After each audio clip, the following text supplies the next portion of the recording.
જ્ઞાનીબેન એવું ઠાકોરોનું વિચાર્યું હોત, આપણે 5,000 કે 10,000 સાઉન્ડ ના ખર્ચો થાય લગ્નમાં, કેટલો થાય?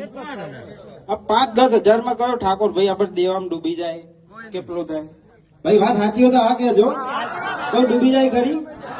તો જ્ઞાનીબેને બસ અંદર રાજકારણ જ જોડ્યું છે, બીજું કઈ નહીં જોડ્યું. જે અમને બંધારણ કરવું હોત તો નશાબંધી છે, આ દાગીના આટલા આટલા છે, છોકરીઓના રૂપિયા રે ઠાકોરો, ખબર છે તમને?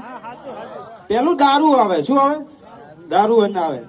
જો જ્ઞાનીબેને ઠાકોરોનું વિચાર્યું હોત તો સાઉન્ડની કોઈ બાબતની વાત ન આવત.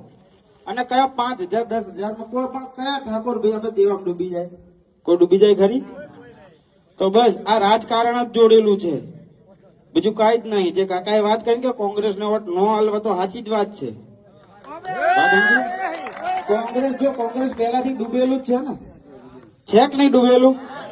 તો એ હવે આપણને ડૂબાવવા માંગે, ઠાકોર સમાજને ડૂબાવવા માંગે છે. 99% સાઉન્ડ ઠાકોરોનું છે. આ બીજી કાસ્ટ પછી આવી, બીજી કાસ્ટમાં છેલ્લા 10% જ છે. 10%ની 5% થાય ભાઈ. મહેશભાઈ 5% હે, મેહુલભાઈ 5% ન હોય, 99% સાઉન્ડ ઠાકોરોનું છે. જો એમને ઠાકોરોનું વિચાર્યું હોત તો આરી બાબતનું આના બંધારણ કરો. કોઈ આપણે સાઉન્ડ વાળા કોઈ લાખ રૂપિયા 2 લાખ રૂપિયા લઈ નહીં રહેતા? લઈ લે ખરી કોઈ? કદાચ નોર્મલ ઠાકોર ફેમિલી હોય તો 2500 રૂપિયા પ્રોગ્રામ કરતા હોય. 2500 કેટલા મફતમાં ઘણી જગ્યા મેહુલભાઈ છે, અમી છે.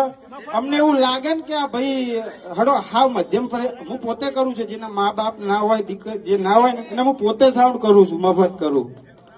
એટલે આપણે જો સાઉન્ડ વાળા ના તો મનમાં રામ વસેલા છે, પણ આ રાજકારણીયા છે એકદમ છેલ્લી ક્વોલિટી ના. હવે મારી વાત સાંભળો, ચોખ્ખી વાત છે યાર.